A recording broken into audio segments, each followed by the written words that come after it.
so we're just gonna, like, while you're listening, don't mind that I'm just gonna be tapping on my collarbone here, because we're just doing a little tapping throughout our message. And as I've been tapping, there's been this clarity that the old paradigm has, the old paradigm, I know we need a phone mount, okay? Don't judge me, okay? Or you can, I just don't care. So the old paradigm has come from this place that says, you gotta run, you gotta have the resilience, you gotta have the endurance, you gotta run. And so of course this has placed this pressure on you that says I have to be running, it has to be physically exhaustive if I'm gonna be on the path. And the clarity that's coming in from Spirit right now is that the new paradigm isn't saying it's time for you to run, it's saying it's time for you to fly.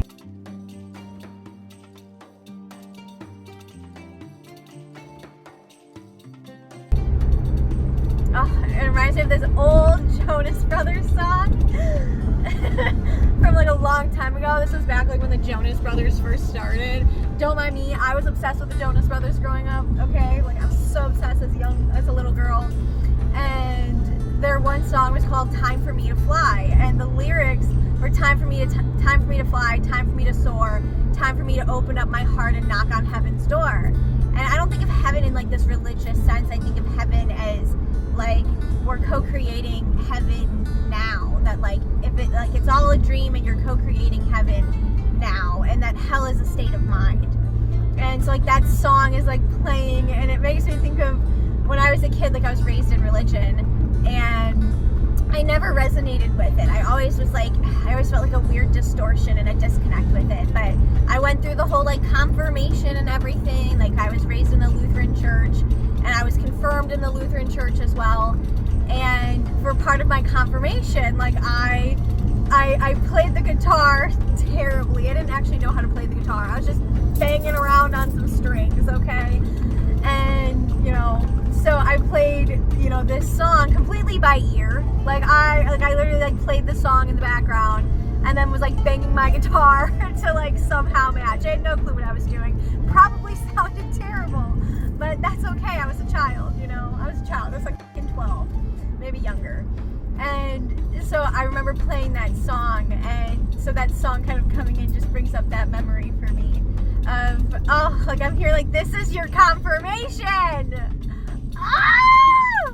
Like this is your confirmation where you're confirming a new way of existence. Oh my gosh. Oh, Spirit, I love how you brought that full circle. Yeah, this is the confirmation that where it's like a new series has begun, a new era is here, and you've been still trying to play from this old character that it just doesn't feel good anymore. It doesn't feel expansive. Like it feels contracting because it's not the fullness of who you are, and like you're here to express your creative autonomy, yet it's also been the source of some of the greatest pain in your life has come from expressing your autonomy. And you felt like you've been so excluded from life in ways that like other people haven't, because since you're very young there was this like feeling like you can't express your autonomy, and that when you did, you were somehow doing something wrong, and that there were the risk of painful consequences for expressing that autonomy. And now, wow. Yeah, there's been a lot of pain associated with expressing your autonomy. And it's like child you made the association that when I express my autonomy, I'm hurt. When I express my autonomy, I'm criticized. When I express my autonomy, people are mean to me, because you carry such a bold, radiant light that it makes people shake in their boots. It makes people massively uncomfortable, because you are someone who, when you move with the fullness of your power, it's undeniably felt. And it's a power that You don't have to scream it from the rooftops. It's not a power that you have to be loud about. It's a power that speaks for itself. It's felt. It's a power that takes up space. And you felt like you didn't get to take up space. Like you weren't allowed to take up space. It's been a big thing in your life, feeling like you've been waiting for permission to take up space. Physical space. You may not be in the physical space in your living situation to like actually take up space. Or you've been guilted. Oh God, you've probably been guilted for taking up space. You have been guilted for taking up space. Like, this is like, I gotta trust the channel that's coming through that like you have been guilted for taking up space. And so you felt like when you're taking up space physically, when you're taking up space emotionally, when you're taking up space magically, when you're taking up space by expressing your autonomy, you feel like you're doing something wrong. Because you had a lot of controlling people in your life who wanted to keep you small, who wanted to keep the small version of you around. And so this is the thing, like, can you give yourself a level of forgiveness? Like, the energy here is saying, like, give yourself a level of forgiveness and give yourself a level of grace for all the times you've played small. Because all the times of you playing small, and it was just an attempt to be loved through it all. I was writing out this beautiful, potent spell yesterday. Oh, I'll have to see. Did I bring it with? I don't know if I brought it with. I think I might have it at the house. Maybe I'll read, like, we'll do like a cut scene here, and then we'll read the spell to you. Because I feel like whoever's listening, that this would really, it would really bring some empowerment to you at this time. So like right here, like beep, beep. I light this fire, igniting my desire to move with empowerment. While this flame burns, I rewire, recoding my consciousness to divine safety, to move as my quantum magician self, embracing all I'm here to be. I move with certainty, I move and flow. It is through my alignment my freedom grows. Aligned opportunities find me swift and with ease. I am anchored in my center, rooted with the strength of the trees. I am safe to be seen and safe to be felt. I no longer subscribe to the disempowering programs I was dealt. The programs that say I can't be free, I must be under someone else's control. The programs that say I can't fully be me. Disempowerment, I burn the cord to leave. The cord that has suffocated the freedom of expression in me. Disempowerment, you no longer keep me safe. To be hidden serves me no more. I release your bind now. I am here to be great. I'm here to be a power that others have not seen. I'm here to be a magician, and others can no longer intervene. No longer can they dim my spark. No longer can they shrink my fire. No longer can they keep me small and separate from the life I desire. I am here to be a power of magnitude so profound, one that speaks of miracles and conjures mystic magic abound. I'm here to play with magic, here to bend reality. I'm here to co-create my dreams and move beyond normality. Rewired to divine safety, no matter where I am. I release you, disempowerment. You're merely an elusive sham. Disempowerment holds no weight anymore in the dominion I move in. Shrinking is no longer an option. My power is anchored from within. My nervous system expands to hold all I'm here to receive. My soul fire is unleashed now. Disempowerment and control, it is time for you to leave. With the power of fire, my faith in my magic is restored. The binds of control and limitation dissolve. In my dreams, I move on toward. I show up for myself with deep and loving devotion. The anchored knowing of my magic is my baseline notion. I magnetize miracles to me and command and boldly command my power. Embodied in my dragon self, this is my biggest quantum shift in this hour. There is no going back. There's no part of me I judge. The energy of criticism is not mine. I release it with the grudge. The grudge I've held against myself for shrinking and playing small. I give myself all the love that she never got because she was just trying to be loved after all. Okay, we're back. Did you cry from that? I totally did. I cried while writing it. I cried multiple times while writing that. Oh, such beautiful poetic spell work of release. That, you know, can you give yourself some grace that all the times that you played small was really just attempts at love. They were attempts to be loved by the people around you. They were attempts to be accepted by the people around you, attempts to belong with the people around you. It's also why you've learned to really love solitude, because you found that in solitude, you're not around people who are critical of you. Sometimes you might have taken on that projection of criticism and been the critic towards yourself. And I feel like that's a whole layer of the journey, is recognizing that that voice of criticism is not your own. And that when it comes up, recognizing that, oh, that's not my own voice. That's the internalized voice of this person in my life. That's the internalized voice of my ex. It's like that's the internalized voice of people in my life who disrespected me. You gotta realize so many of these people in your life who have been critical of you, they've just been disrespectful.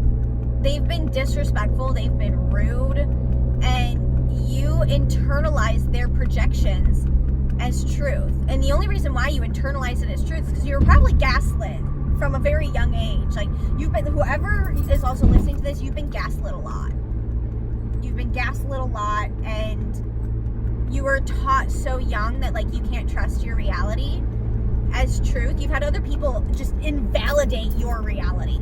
You've had other people invalidate your perception, and like your perception of reality is your truth of reality.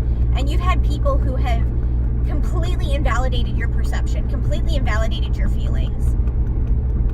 And as a result of that, you've then felt like you can't trust your perception of things. Like, you can't trust your perception of a situation, that, oh, someone criticizes you, oh, well, I have to trust that what they're saying has to be true, because I can't trust the part of myself that's like, no, actually, this was bullshit, this person was disrespectful, that was hurtful and mean, and a complete fucking projection on their part.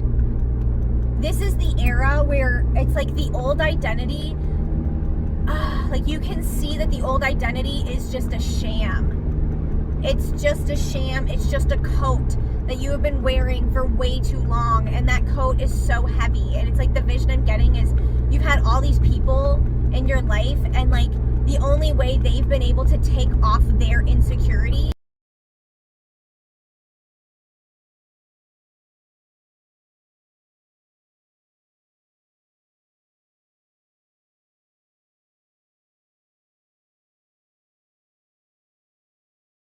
it's like their insecurities are like a coat, and the only way to like take off their insecurities, because they couldn't carry the weight of it, was to like throw it onto you. Like, you've been the spiritual coat rack.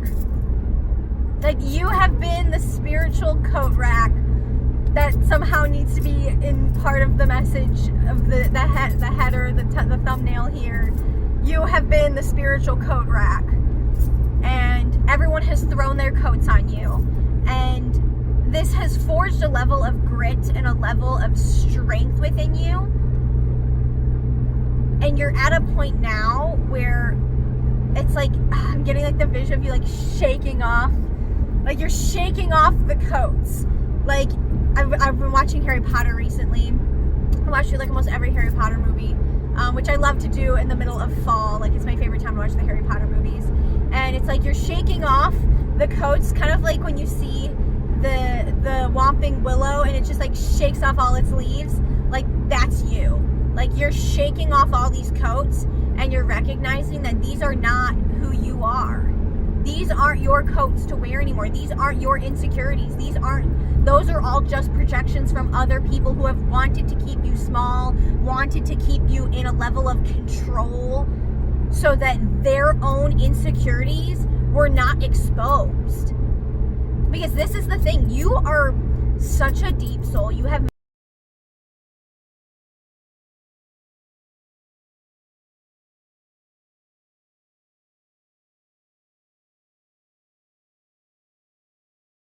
met yourself at such a level of depth that when people are around you, they feel fucking exposed. They feel like a raw nerve around you.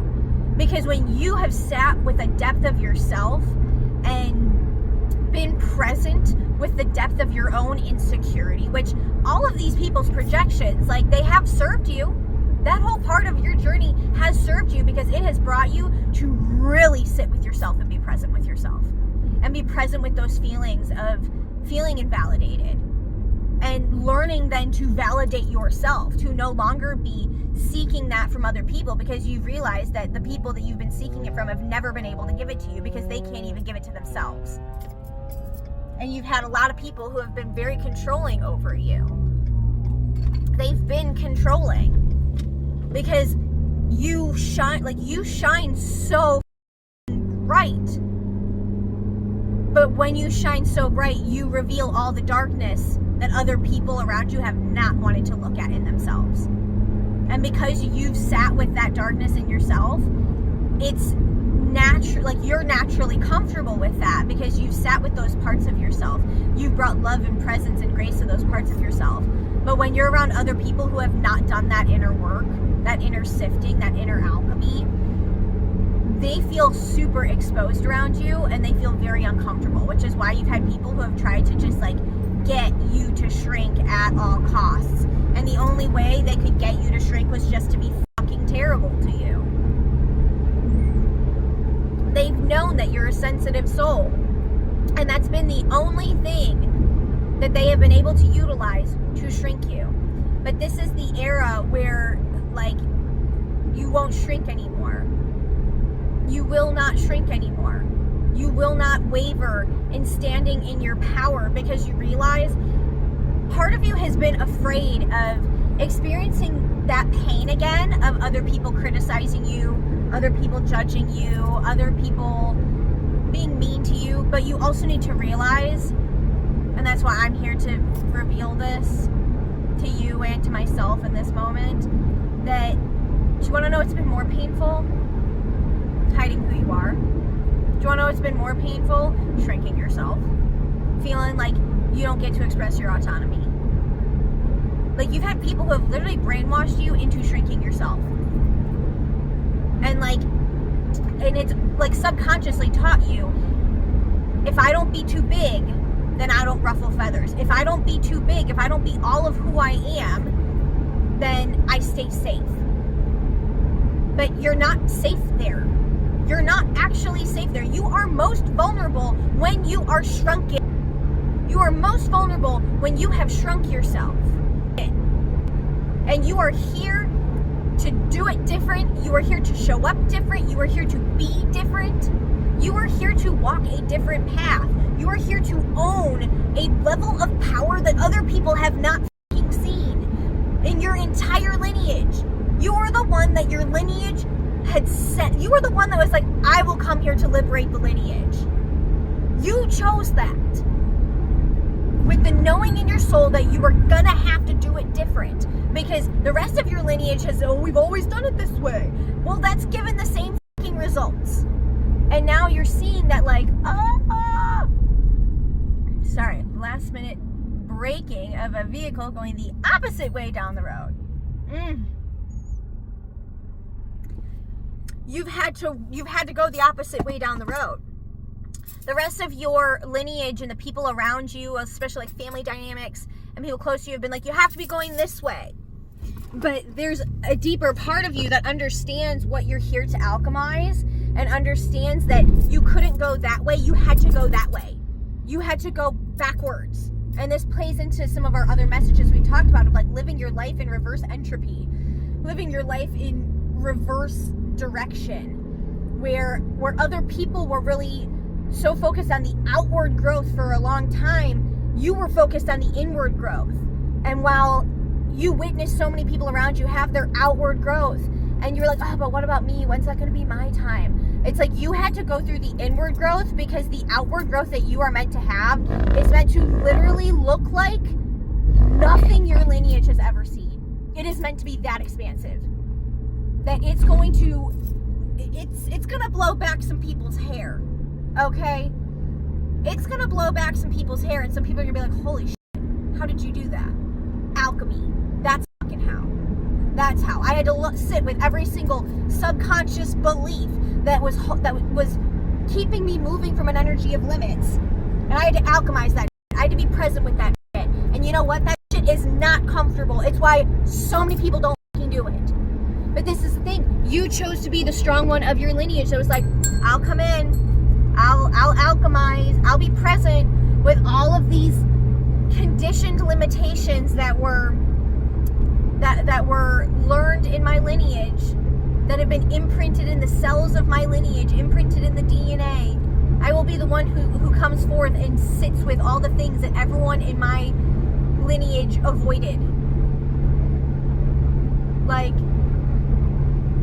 do you realize the strength that it's taken to do that? Do you realize the grit it has taken to do that? And so while part of you has felt like, I'm behind, and part of you has felt like, you know, you haven't been at the same caliber of others around you, there is truth to that. There's a part of your spirit that does know you're not at the same caliber as other people around you. You're actually at a whole different caliber that they can't even comprehend. But because they haven't been able to comprehend it in the level of grit that it's taken, and the level of resilience, and the level of strength and courage it has taken to navigate what you have navigated through, because they haven't been able to comprehend that, and because then they projected on you and, you know, were shitty to you about all of it, you then have made that mean that you're somehow beneath other people.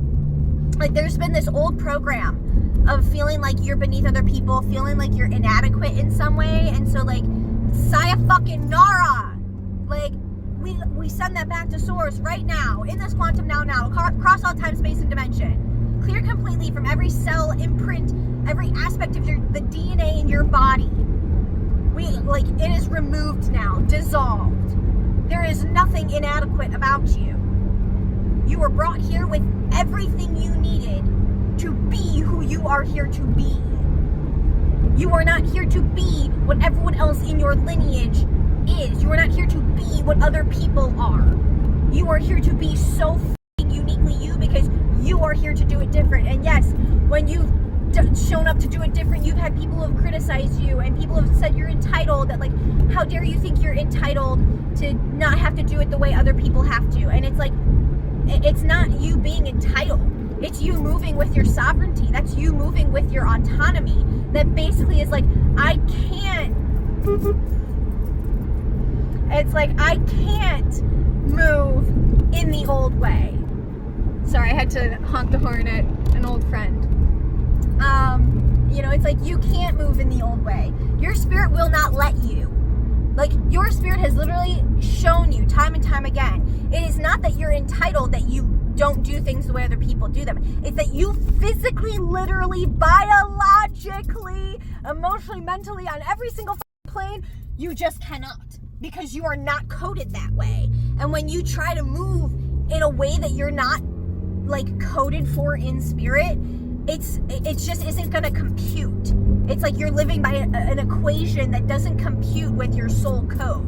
And that's why it won't work for you. No matter how hard you try. No matter how hard you try, it's just not going to work. And when, you know, what's worked for other people, you see, like, oh, these are the strategies and the ways of being that work for other people. They work the job, they get the pension, they can work the 9 to 5 or whatever, and they can be successful, but then when you try to do that, it doesn't work. I've seen this in my own life where it's like, I tried doing the 9 to 5 and I literally wanted to walk in front of a train. Okay, I couldn't do it. And even now, it's like, I need to have a level of freedom and a level of autonomy over my schedule, over my day-to-day flow, because my energy just moves differently. And that's not a fault. You've had people in your life who have tried to frame because it's not your inability to do it the way other people are doing it. It's that that's just not your method. It's not your method. And the only way we really discover more of our own method of how we are meant to move is by contrast of recognizing what does not work for us. And some people are like, you just gotta keep with it, you gotta stick with it and be consistent. But, like, it gets to a point where you realize after 20 something years that certain methods are not your way. I've had so many people tell me, you just gotta wake up early, and that's what you need. I tried being a morning person my whole life, and I realize I am just not coded for that. I am part of the night watch through and through. And when I started just embracing that about myself, my life got easier. When you start embracing what actually flows for you, your life will get easier. Now, you will get people around you who push back. You will get people around you who are pissed the fuck off by it. And the reason why is because you're moving with a level of freedom and a level of autonomy that others haven't felt permission in themselves to move with yet. And you're here to be the walking permission slip. You're here to be a walking permission slip that says, I'll go first. And that will then inspire other people to recognize that they have permission as well. They have permission to show up with a level of audacity and audacious autonomy. Ooh, I love that. To have audacious autonomy. We need to we're going to make a little Canva thing for that. About audacious autonomy. Because, yeah, you're here to express your autonomy in a very audacious, bold, powerful way. And you've just spent so much time downplaying that. You spent so much time not just downplaying it, but feeling like you've had to shrink. And that has been so ungodly fucking painful. Like, it's been more painful for you to shrink yourself than it has for other people who've tried to shrink you. You've just still been afraid of experiencing other people who try to shrink you. But what's actually been the real deep pain has been you shrinking yourself. That's been the real pain. Because then you recognize it's you holding you back, not anyone else.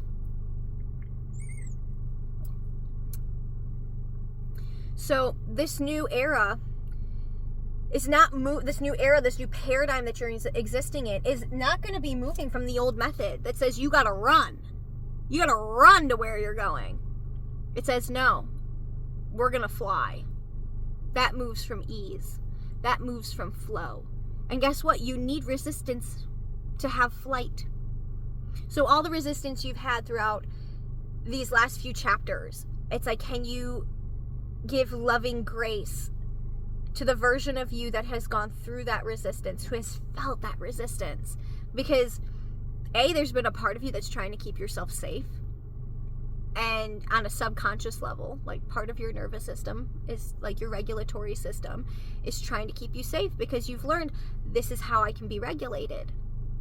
And so this is where we're now going through the journey of expanding that regulatory system to regulate ourselves, even in uncomfortable situations, to regulate ourselves in new experiences, to regulate ourselves while we express our autonomy. Because it's never been that you weren't regulated to express your autonomy. It's that other people around you became dysregulated when you expressed your autonomy. And they became dysregulated because you were beyond their control.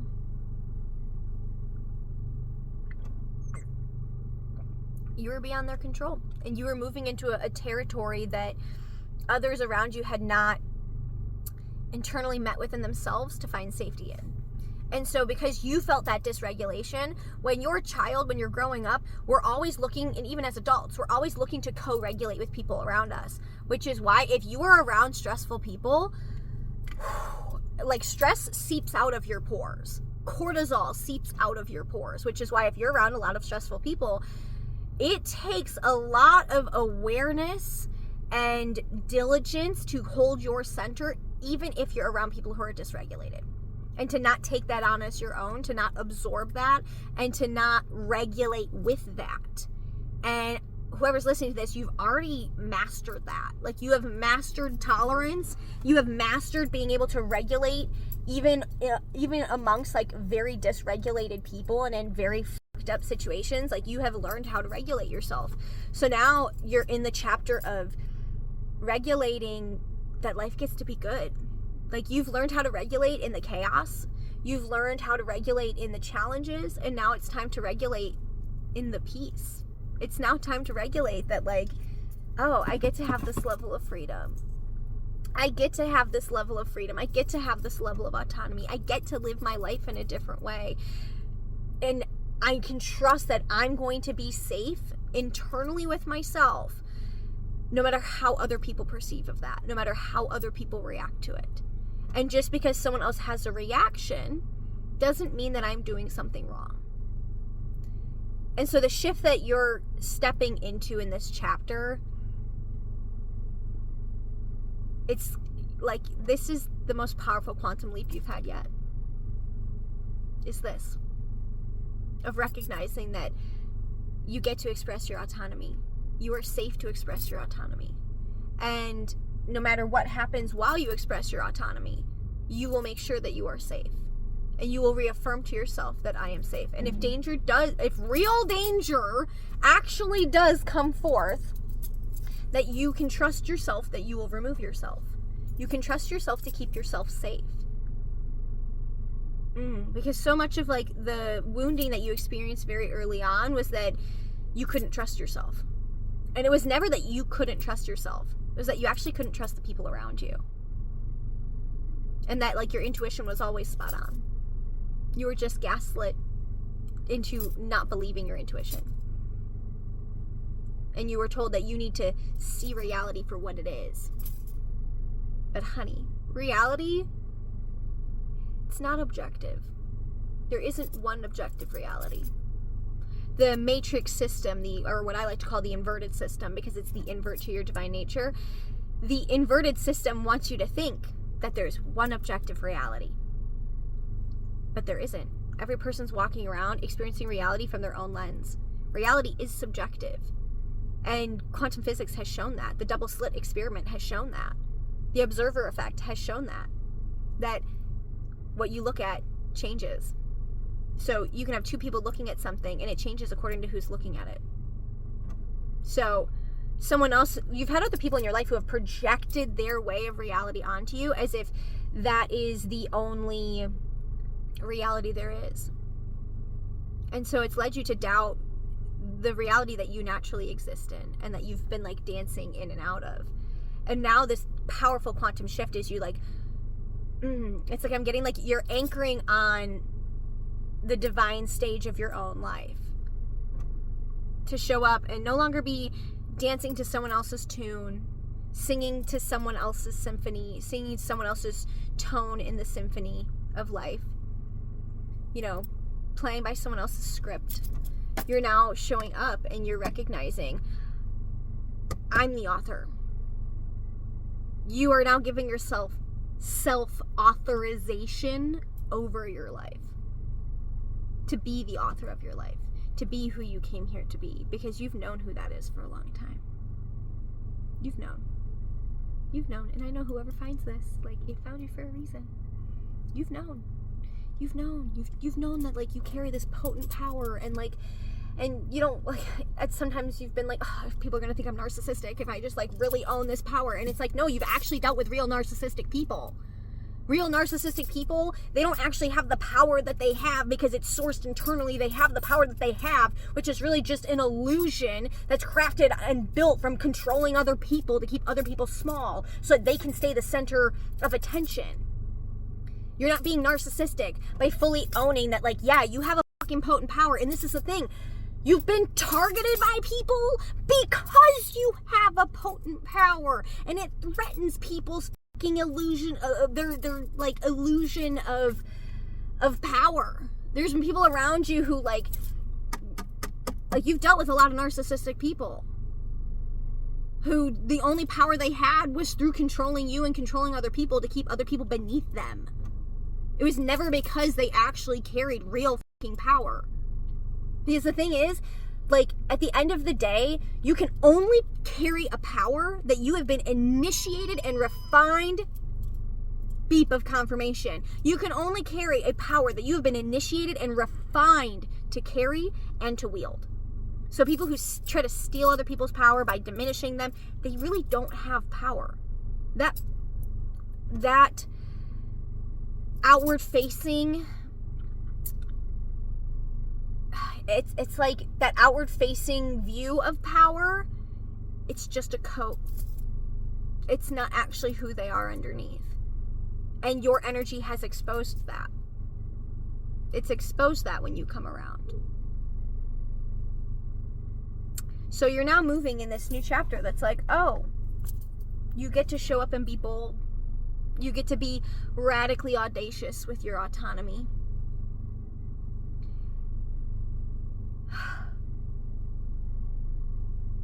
It's time for you, like, this is the era where it's like it's your act on stage now. You've spent so much time in the side wing watching the show from the side, and it's your time now to take the stage. And you're doing it because you know it's your time. And at times you felt like, oh, I'm nervous about this. You're not actually nervous about it. Nervousness and excitement in many ways are like a very similar energy in the body. It's just the way our mind perceives it that shifts, whether it's experienced as discomfort or expansion. But most of the time, expansion is uncomfortable. It's not comfortable.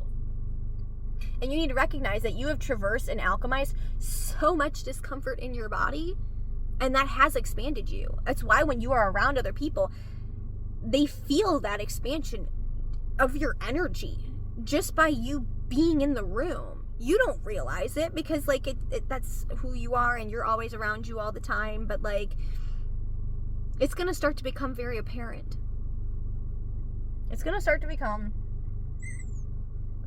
very apparent just how potent of an energy you have.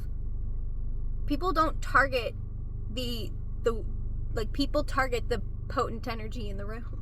Well, insecure people do. Insecure people target the most potent energy in the room and try to bring it down to their level so they don't feel insecure.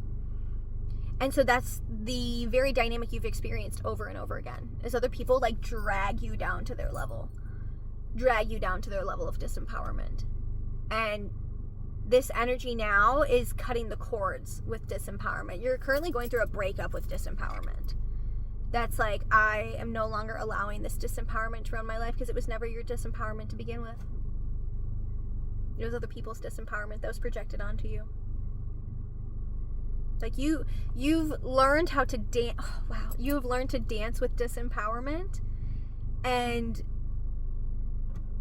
it's like I'm getting the visual as like disempowerment as like a person on the dance floor. And it's like you've like disempowerment, like no one else wanted to dance with disempowerment, so they just like kept shoving disempowerment to you for you to dance with. And you actually did learn how to dance with disempowerment, to see the medicine and the wisdom of that disempowerment, how that disempowerment has been the greatest contrast that has brought you more clarity to alchemize disempowerment and to move with empowerment.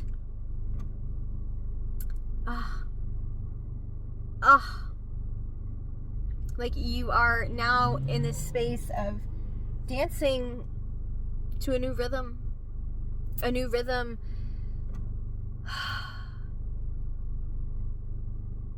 you no longer shrink, a new rhythm where you release the grudge that you had towards yourself for all the times you shrunk and played small because you were just trying to receive love through it all. Because it's never been that you're a small energy, you're actually a really big energy. You're actually a really big energy. That's why it scares the out of people. So, yeah, welcome to your new era. I love you so much. Thanks for being here. If you made it this far, can you leave like the boom, the kaboom emoji? You know, like I'll put a picture here, like the boom! The boom! Bada bing, bada boom. You know? Fantastic, Mr. Bombastic, boom. Like, we'll leave that emoji here, and you can comment that, and then like I just like sprinkle a little bit of extra like blessings over you for for watching all this, for being here, for being present with me, for alchemizing with me, for dancing with me in this lovely little quest that we've gone on together. May your next now be amazing. The better it gets, the better it gets, the better it gets. Today, tomorrow, and the next. And so it is. Toodles.